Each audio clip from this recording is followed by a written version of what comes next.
Hello everyone. In this presentation I've given myself 6 slides to cover somewhere between 3 and 5 centuries. So of course I'll be generalizing wildly and might contradict myself at points. That's okay. The goal here is to summarize the key developments that enable us to understand how the medieval period transformed itself into the Renaissance, and to become familiar with some practical and conceptual aspects of this transition. Any of the bulleted topics mentioned here is likely appropriate for its own book-length study, so please keep in mind the fact that I'm condensing and providing the most basic overview here. In short, our goal is to consider how the life of an individual in Renaissance England differed from that of someone living 3 or 4 centuries before, and to understand how key authors and their works reflect this transition.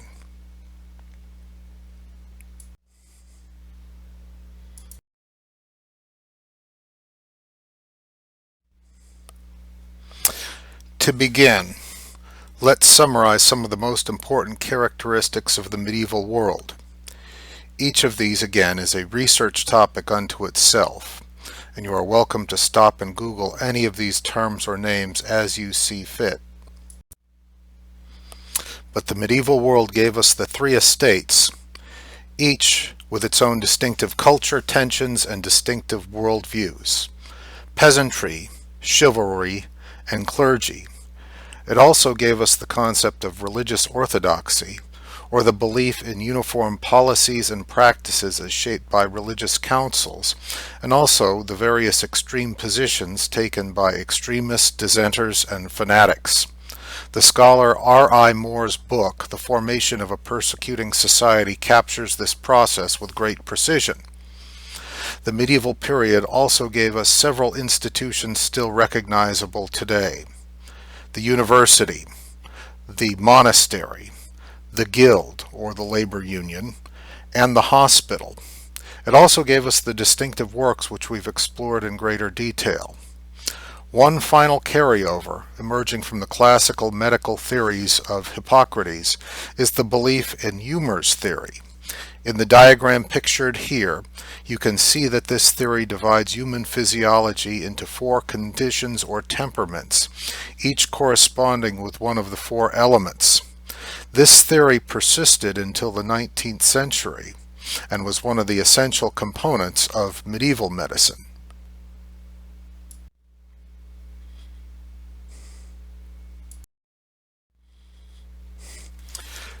As we imagine the Renaissance, in quotes, as a blanket concept, it is best to recognize that the term reflects not one great movement forward, but many small steps in multiple areas that create the clear distinctions that separate this period from the medieval era. So, in the broadest of strokes, distinct characteristics of Renaissance thinking and values are reflected in art, and specifically in the concept of the human form, best exemplified in Botticelli's famed David statue or in Michelangelo's iconic Sistine Chapel imagery. Beyond the English authors will be studying: Spenser, Shakespeare, Donne, Dryden, Milton, etc. We also note the important contributions of continental authors, including Dante, Petrarch, Boccaccio, and others. These contributions both signaled and enabled profound transitions in language and also in philosophy, with the shift from Aristotelian scholasticism to Platonic humanism being among the most important. The humanist ideal, or the belief in human potential as signaled by full personal development and engagement with civic life, stands as one of the most distinctive characteristics of Renaissance thinking.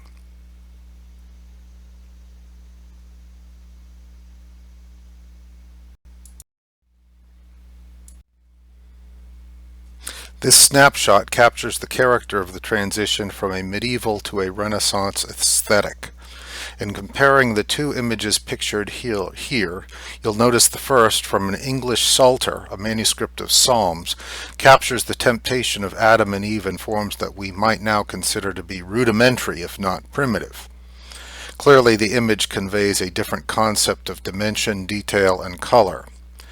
In the image from the same scene, captured by the Italian artist Titian about 2.5 centuries later, we see details in both the human form and the surrounding Edenic scenery that are much more lifelike, truer to our experiences of human and natural anatomy.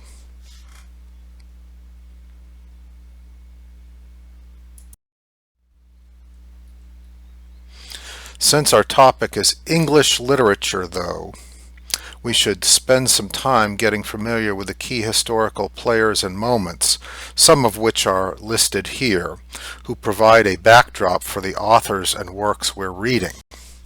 The House of Plantagenet, the ruling dynasty that originated in 12th century France, was divided over time into two rival factions, the houses of York and Lancaster. These two rivals battled over claims to the crown over a multi-decade conflict called the War of the Roses, which ended with the death of Richard III in 1485.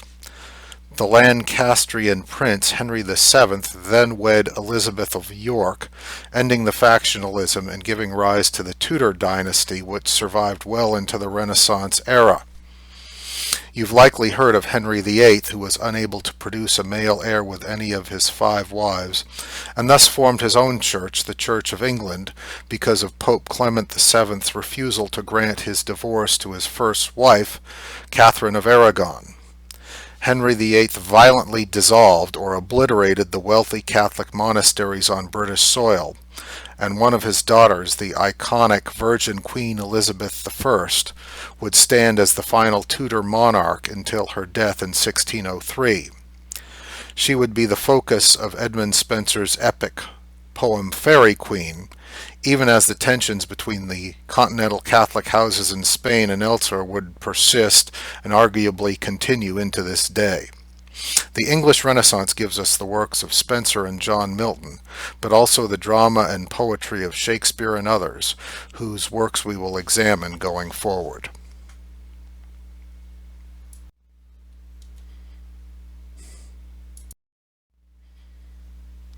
With these historical and political developments, we see accompanying economic transformations, also which impacted and are reflected in the literature we are reading.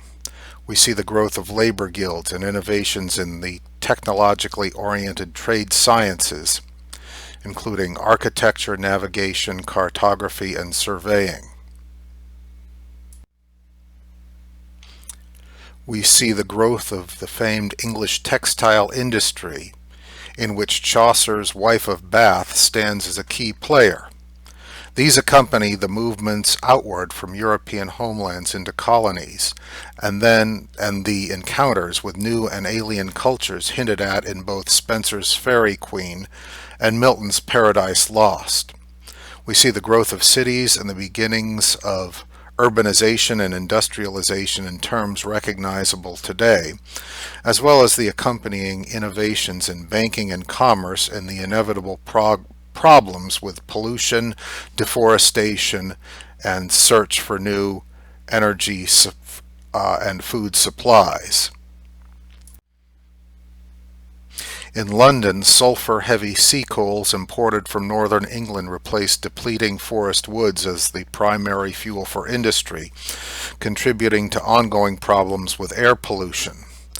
The growing demographic shifts away from customary rural communities towards urban centers mandated a field of new social controls, including apprenticeships and sumptuary and poor laws, which distinguished between haves and have-nots, and enclosure laws, which were implemented to keep the rural poor away from previously accessible common lands, and thus upended their lives and traditions, driving them toward growing cities where resources were perpetually stressed. Then, as now, societies were evolving, and the writers we read can tell us much about the lives of both the prosperous and the destitute in this long period of economic transformation. To conclude, let me reiterate that each individual topic mentioned here can easily be the topic of a book-length study, and I'd encourage anyone interested in any of these matters to do further research. For now, however, I thank you for listening.